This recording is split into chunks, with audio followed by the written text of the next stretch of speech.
Welcome to the TeacherCast Educational Network, coming to you from the TeacherCast studios since 2011. Join us each week as we bring you the latest educational news, EdTech updates, and hottest interviews with today's most influential leaders in education.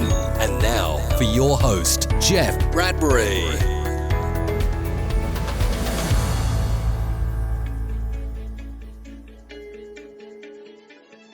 Hello, everybody, and welcome to the TeacherCast Educational Network. My name is Jeff Bradbury, and welcome to the Jeff Bradbury Show. On today's episode, we're going to be talking about you, your branding, what the world sees in you, in your company, in your podcast, your speaking, your book, your authorship, everything that goes into the things that people think and say about you and how you can build your own brand.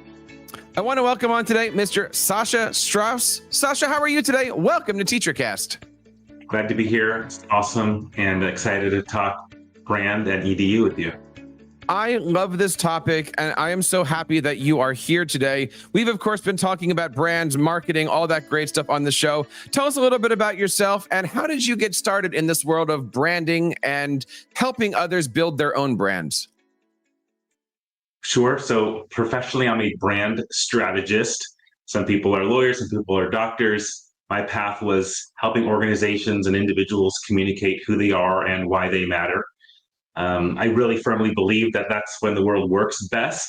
So when I discovered this topic when I was 18 years old, when I was just starting as an undergrad at UC Irvine, it kind of changed my relationship with the world. If I went to a prayer hall with a friend or a classmate, took me to a new class subject, I didn't just sort of absorb the information as it was coming at me. I stopped to ask, why was it being communicated the way that it was? Why was it so particularly worded? And that led me to the profession of being a brand strategist. And I worked for all kinds of ad agencies and marketing firms and such. And then eventually in 2006, I started my own brand strategy consultancy called Innovation Protocol. And you can find more information about that over at And you can find more information about that over at innovationprotocol.com. Now, Sasha, when it comes to teachers these days want to create something for themselves, whether it be a website, whether they're an author creating a book, whether they're into social media, YouTube. There's a number of things that we need to think about when we start to build a brand for ourselves. What are some of those things that an educator might want to start thinking about when they are taking that first step into creating their own personal brands? Cool. So the first step that I would recommend to a teacher trying to build their own personal identity is the same recommendation I would have for a biggest company in the world. And that answer is you can't do this work well unless you've studied others that have done it well. So you might call that a competitive analysis or an influencer audit, but don't just start building your own personal brand. Learn from those that have already done it within the ecosystem you're trying to share within.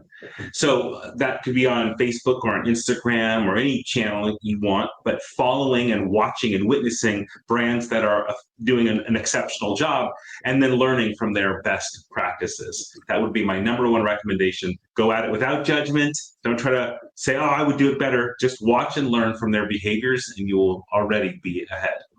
And I think that's the best advice. If you're going to want to be a speaker, go to the conferences, listen to speakers, go onto YouTube, listen to speakers. You want to make a website, go look at all the other websites that are out there in your niche.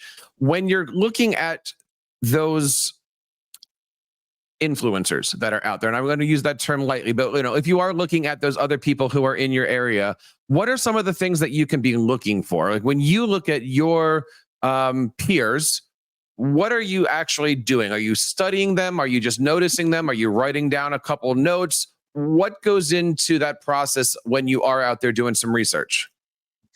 Great. So when you're doing this kind of audit, the most important thing for you to do is separate out your personal tastes. If you like the color blue, you can't be angry that your competitor is using the color green and saying, well, I don't like the color green, so therefore their content isn't appealing. That's the wrong way to look at it. An objective brand strategist looks at all of those situations and only audits it from the perspective of a user who's landing on that website and what might they expect. So that's the first responsibility, is to go at your analysis objectively. Next thing that I would recommend is figuring out the value that they create. What service are they providing? What skill are they rendering? And how quickly you can determine that. And so that would be the second duty you have as you go about your perusing of competitors. Try to figure out how they're communicating, what value they bring, so that a person who lands on that website can determine whether they want to stay. And it sounds so simple, but it's actually incredibly hard to do. And so as your audience members are building their personal brands, just simply putting out a shingle and saying this is who it is that I am is only going to be so effective. Learn from your competitors who are really direct with what value they create. One of the things that comes up a lot in these conversations is, who are you building this brand for? And a lot of times when I work with websites, yes, you're building a site and it's your website, but if you're not building a website for your audience, that way your audience can get what they want, are you really being effective? In other words, if you make a shrine to yourself, it's not always as effective of, I'm doing this for my audience, for my customer, my market, for whatever. Could you comment at all about building a brand for yourself versus building a brand for not yourself? You're asking the right question. I want everyone to have a shrine to themselves. You can use channels like LinkedIn or Facebook or Instagram to do that, but you need to know this is a shrine to me. I'm showcasing all that I love, and I don't necessarily care whether a community is built around it. But as soon as you click over into, I'm trying to engage people, get people to volunteer, donate, fund, whatever, well, then it needs to not be about you. It needs to be about them. Yeah. And Jeff, you and I talk a lot about Toastmasters. One of the first rules you learn in Toastmasters is before you write any words for your speech, before you think about anything that you want to say, you have to answer the question, who is the audience? Yeah. Where are they coming from and what do they need from this experience? And so that holds true in brand building, is who is your audience and what do they need from this type of experience? And that should be the start of your constructive journey. And there really is a difference between I'm building me, my brand, this is who I am, or I am the answer to what somebody else is seeking. And so I'm trying to fill that need. Should there be is that a 50-50 split in your world? I mean, every time that you're working with companies, yes, you might be making a brand kit for an organization, but really the organization is the response to, I need something. And the answer is the organization. Like, is it a 70-30 split when you're trying to put these things together? How do you determine what kind of, my brand, your brand, our brand? It's a perpetual struggle. So don't feel bad that whether it's, 30-70 or whatever. I just went through this experience. My team built a new website for my professional speaking duties. If innovationprotocol.com is our consulting firm, SashaStrauss.com is for me as a professional speaker. And part of the journey for me was to not make it for me, to make it for people who are hiring professional speakers for conferences and summits. And so I had to, even though I'm a brand builder and I've been doing this a very long time, I still had to remind myself when we were building that website to not make it like my favorite place to land on the internet, to make it absolutely for exactly the way that people who produce conferences need to see it. That is so true. And there's a lot of educators out there that kind of have that shotgun. They're starting out. They don't know what they want to be yet. So they try to be everything. And I'm even going to raise my hand and say, I've been doing this for 13 years and I'm still trying to be everything. So there's a lot of therapy in this one, by the way, just so we're on the same page. I'm here for it and I need it. When we're looking at that brand, I want to start where, to be honest, where I'm starting with my students right now. Okay. Colors, right? There's a lot of science between colors. I like the color blue, but I don't necessarily need to be making a brand that is blue depending on where I want to go. Right. What can you tell us a little, if anything, a little bit about color science or how not to use colors? I mean, I say a lot. You can spend a lot of time making something look hideous. So how do you find that right color combination that's going to attract others? So this is just going to be some guy with an opinion, because I am not paid to create the visual identity. My team members are experts at doing those things. I'm a words and business idea brand builder. And the answer to your question is that there are only so many colors. And I know we learned Roy G. Biv and other boundaries of the color spectrum, but just for the sake of conversation here, not only are there only so many colors, all versions of all colors have been indexed. There's a guide, I don't have one here in my office, but it's called a Pantone guide, and it shows every shade of every color and a numerical value for it. And so that's how, constructed and bound the color spectrum is. But to race to the end of the answer to your question, usually when you're going about creating a visual system for your audience, you've done your competitive analysis, you know what colors have been laid claim to, and so what's left are just a few color shades, color directions, and you use that set to determine what you're going to build. And the very, very, very end to your question is you also want to be ADA compliant and ensure that your content is directly accessible by all kinds of minds and all kinds of eyes. And so you see that what we just went through was a deductive analysis. We didn't be like, thumb in the wind, what's my favorite color this week? We started with what colors have already been laid claim to and what colors are visible by my audience, and then determining what color ecosystem we want to construct for our identity. I love that, because when you're looking at things such as colors, and I'm just going back a couple of days ago, I'm doing this with my own middle school kids. I'm doing like a marketing class for middle school, and we're trying to figure out how do you build a brand kit for the school. And I'm like, you can't just randomly pick random colors out. So we actually went into Canva. We found a couple color swatches. I said, it doesn't matter what you pick, but pick something that was professionally put together. I showed them the color wheel, all of that stuff. And they're starting to understand, okay, it's not just there is a science and a feel and a theory behind all of this. You mentioned that your focus is more on the words. Right. This is something that I feel a lot of educators need help with. We're all professional speakers, but sometimes to put our own words together, that's difficult, right? Even today, I'm struggling to say, are you going to learn something, or are we going to learn it together, or am I going to teach you? It's 3 different versions of the same thing, but from the listener's point of view, they come across completely different. What should our philosophy be, or what could our philosophy be on choosing language in our logos, language on our website, our headers, our podcast? What's your philosophy when it comes to just basic phrases that we can be using or even avoid? Well, I'll tell you what I do, and it may not be everyone's practice, so just use me as a guinea pig here. But in my professional work, every day I'm engaging a different type of expert audience. Now, they might be software engineers for law practices.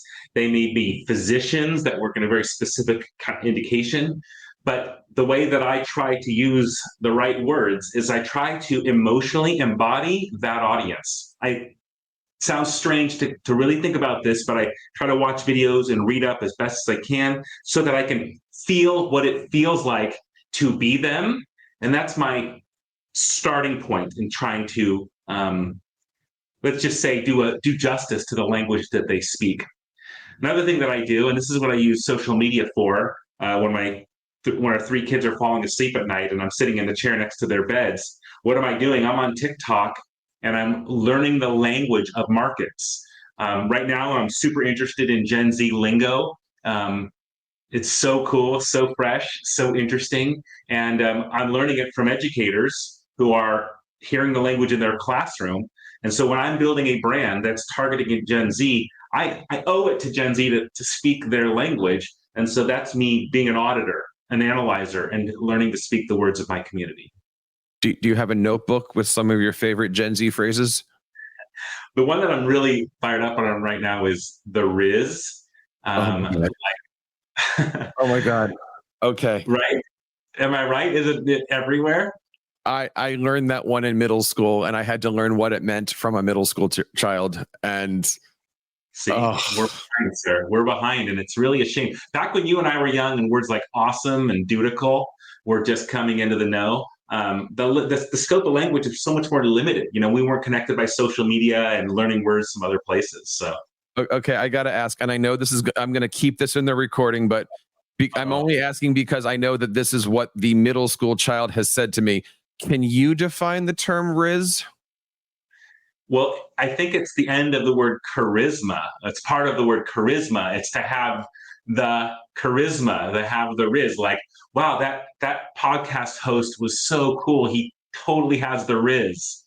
Oh, then I have a completely different definition of this term. Oh, good. Okay, well, see, that's the beauty of modern language, is that there isn't one way to see anything. I was told that it is the art of picking up a girl. Well, that is also charisma. Hey, Mr. Bradbury, he's rizzing me. Yes, he's using his charisma to get me. See, isn't this amazing that there's this whole ecosystem of communication, and all it does is take a little patience to get it, to appreciate it. The other one that I really appreciate, I said this on stage the other day. I was emceeing a big nonprofit gala, and the CEO of the largest hospital system in Southern California comes on stage, and it's a black tie event, but he was wearing like cool leather sneakers, this kind of thing that people are wearing now. And so then that's when I into the mic said, just so you know, Gen Zers would say that you got the drip.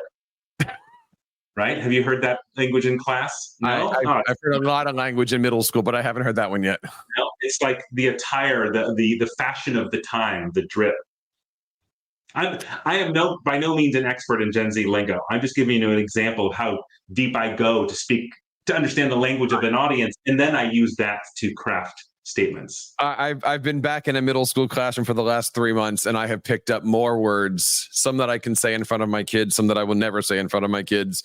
But it's all there, but it's their brand, right? Again, it's them building themselves. So let's segue back onto the conversation here for a second. I don't know where we got that from, but if an educator is out there looking to build, they've got their logo, they got their brand, they got their colors, they got all of these things here.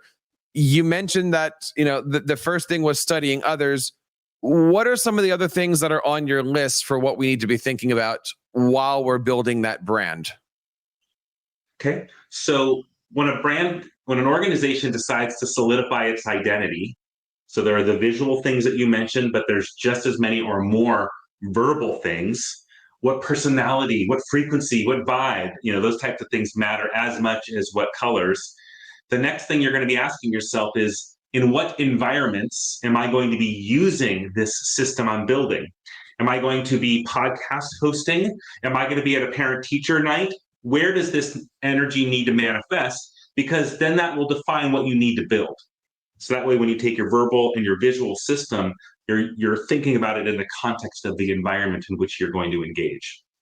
And so for that, would the example be, if you're doing something for an older demographic, TikTok isn't where you're going to be building your stuff? Like, know where your audience is getting the feed from.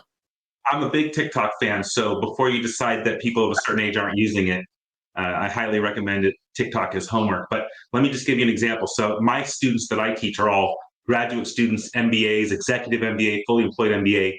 And they also have a lingua franca. They also have kind of a set of words that they use based on their current working environments. And so when I'm in the classroom, when I'm teaching those tough to educate audiences, I also have to take into account the world in which they're coming from. So I think it's the forever duty of a teacher, but it's even more of a forever duty of someone trying to build their own brand. Anyway, so that's the tactical duty of creating consistent vocabulary to express who you are and why you matter. But when you're using that vocab, you still need to be true to yourself. You kind of mentioned it. You're getting some of the lingo and stuff in there, but if you get up and you start using speech that a middle schooler is doing, does that work? Does that make you look phony? Does that make you look not into? So no, and you notice I just did that with you. I just used that language, but I put it in the context of what it is that I do professionally, which is try to emotionally understand where audiences are coming from. And that's how I do it. I was on the stage for the American Academy of Neurosurgeons So these are all neurosurgeons in the audience. And this is for their highest echelon of neurosurgeons, the ones that are spine surgeons. And so who am I? Why does this punk rock kid from Southern California get to stand in front of these neurosurgeons and tell them what they should be doing with their lives? But by using their language, by understanding the nature of their clinics, the pathologies that they pursue as specialties, they were able to click in with me and say, all right, this person is speaking my language. They understand the ecosystem I'm from, and therefore I'm willing to listen. And then I can get in there and rough them up about their personal brands. How did that speech go? Overall, pretty good? Yeah, it was, I thrive with audiences that make me uncomfortable. And really? I don't know where it comes from. Yeah, because first of all of these people in the audience they had, 3 times the education I've ever had. And they're producing new knowledge in the world. They're doing research, they're saving lives, making lives better. That's basically who was in the room. The other speakers on stage were professional athletes who had spinal surgery. And so I don't follow professional sports. And so when I took the photograph of the marketing pillar that had my face next to these 2 athletes, and I sent it to my friends, they were like, oh my God, athlete A, athlete B. I'm like, what about me? What about little me on the same poster? And so to answer your question, the speech went really well because I learned the language of the audience and made them feel like I was worthy to have their time.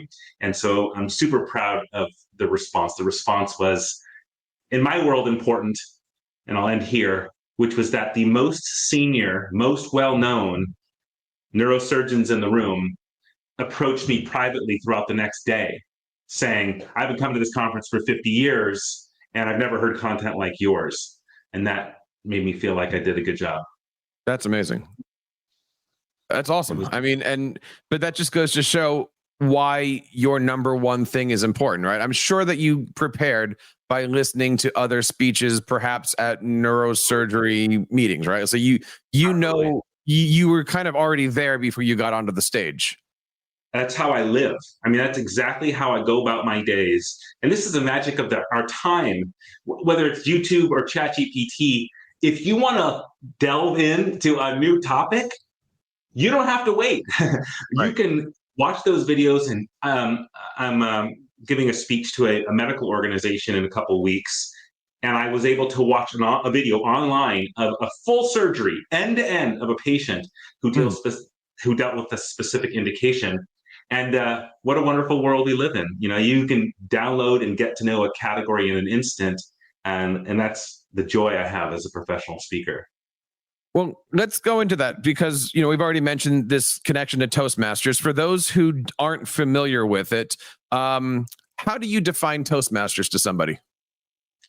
Well, I actually know the technical answer to your question because not only have I been an active Toastmasters member for almost 25 years, but my company, when I started it 18 years ago, I required my first employee and every employee since then to be a member of Toastmasters. So the answer is, what is Toastmasters? Toastmasters is actually the largest professional development organization in the world, and it specifically focuses on communication. Whether that's communicating in a small group or a large group or on a stage at a conference, there are some things to know that will help make that much more successful. And of course, as the name suggests, it started with, you're going to be giving a toast at an event. Where should your head be? How should you communicate what matters? And from there, it has spun up to, before great speakers, before great CEOs get on stage, they turn to these true fundamentals. And those fundamentals are like the skeleton key to great communication. I've been in Toastmasters for the last 3 years, I believe it is, and completely has redesigned my speaking brand. Obviously, you find some value in it too. What value do you find in Toastmasters? Why do you make everybody in your organization join, and what do you hope that they get from it? The thing I tell them is what I'll say to you and your listeners now, which is everybody who creates work deserves to speak on behalf of that work. And instead of my employees doing work and then it being laddered up to me and I get to represent it, I've always required even interns. If you did this analysis, you came up with these concepts, you're going to be at the boardroom presenting that work to the client's leaders. And I know that's how I learned. And so I created that professional environment for my coworkers. And what you see is you see people arrive within themselves. They light up, and it changes the way that they speak to their family members. It changes the way they socialize at a restaurant with friends. Let me give you one example. In Toastmasters, there's this circumstance where someone poses a question and then multiple people in the room have to respond to that prompt. And what it forces you to do, because you don't know if you're going to get called on, is it forces you to be ready to participate if you get called on and ready to basically address a question off the cuff. Well, that's what having a dinner party is. You're sitting around a table, there's a conversation happening, you may or may not be included, and you want to be clear and direct with your participation. So all that to be said, Toastmasters is a magical gift for professional and social development. And in fact, when we did our global research for that program rebrand, we actually concluded that most people who join Toastmasters and seriously participate are leaders in their schools, leaders in their communities, leaders in their households. And that was a really cool accidental finding from our global analysis. It's an amazing organization. I have a lot of teachers who, because they know that I'm in the organization, they say, what do you get out of it? How do you do it? What's your secret? And I try to explain that a Toastmaster speech is nothing more than a lesson plan. It has a beginning, a middle, and an end. Tell me what you're going to tell me. Tell it to me. And then give me that call to action. Give me homework at the end. Instead of doing it in 45 minutes, you're doing it in 90 seconds or 5 minutes or 8 minutes.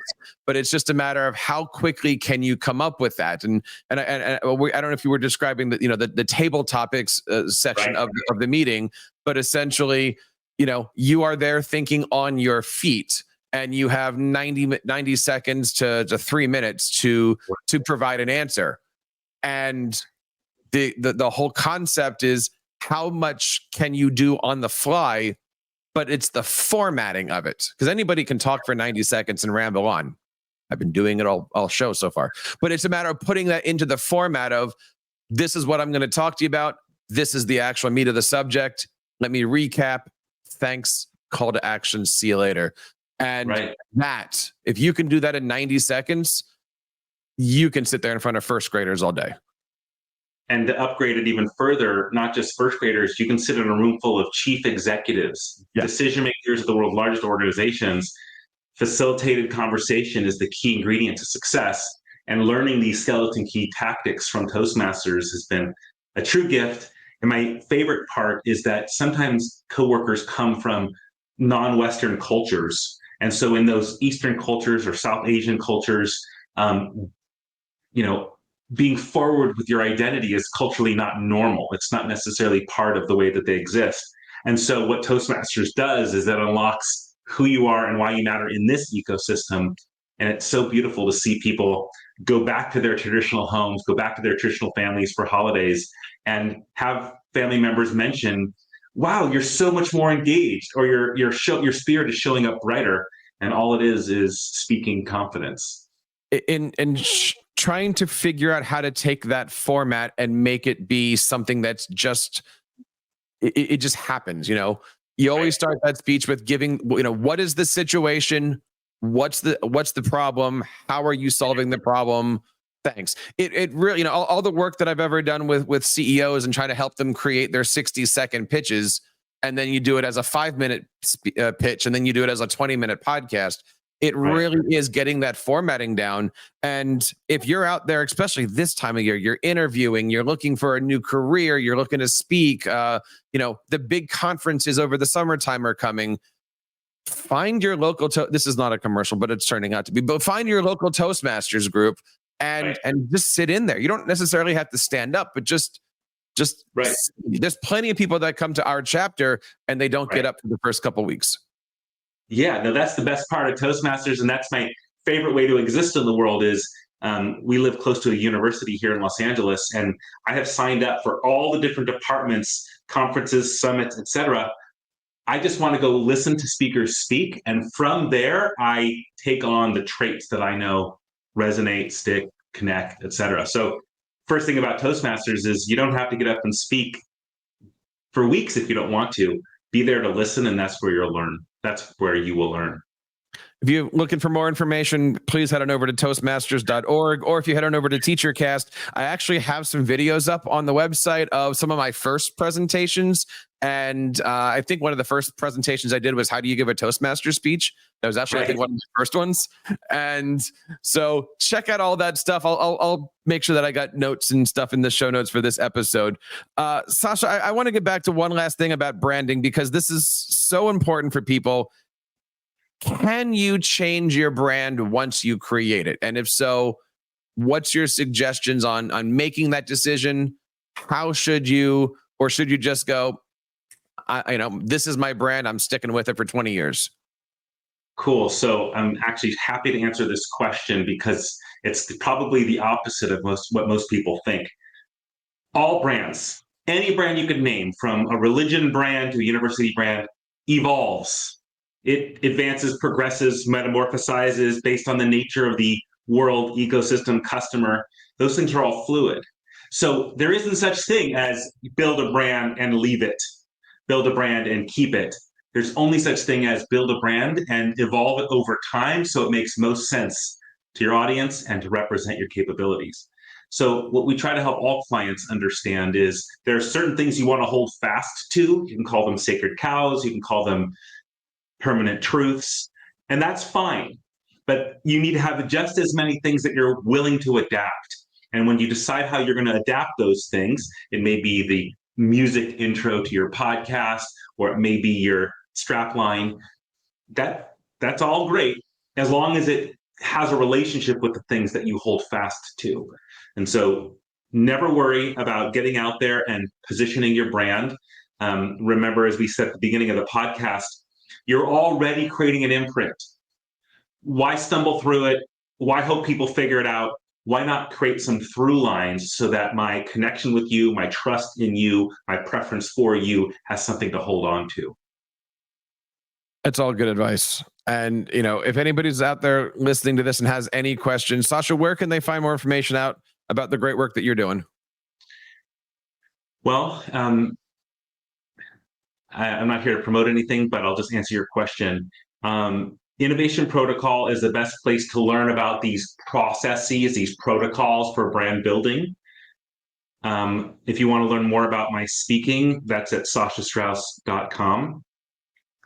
And then if you want to connect and collaborate, I would go to LinkedIn, where if you search for my name, you'll find me.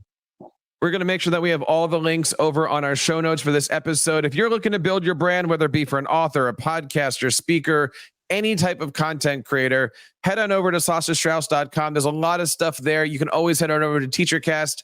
We got a ton of marketing materials on how do you build your brand, how do you create that, and about 30 or 40 or so podcasts with industry-leading experts just like Sasha, helping us figure out how to do that. Even earlier this morning, we were talking about building WordPress websites. I just referenced some of the shows on there. Check out all the archives for the Jeff Bradbury Show. Learn how you guys can build your EDU brand today. Sasha, I love this conversation. Please come back on the show. I know we could do another hour on a number of topics, but thank you so much, my friend, for coming on the show today. Truly my pleasure, Jeff. You've been working hard at this since 2011, so it's nice to be a part of your story. And I suspect you'll get questions. And if you just index those questions, I'm happy to come back and address each one of them. If you guys have any questions, please feel free to reach out at teachercast.net/contact. And again, I want to say thank you guys so much for making TeacherCast your home for professional development. And that wraps up this episode of the Jeff Bradbury Show. On behalf of Sasha and everybody here on TeacherCast, my name is Jeff Bradbury, reminding you guys to keep up the great work in your classrooms and continue sharing your passions with your students. You've been listening to the TeacherCast Educational Network, hosted by Jeff Bradbury. Please reach out to the show with all of your questions on Twitter @TeacherCast or online at www.teachercast.net. Be sure to subscribe to our podcast so you don't miss any future episodes. And please take a moment to write a review in the App Store.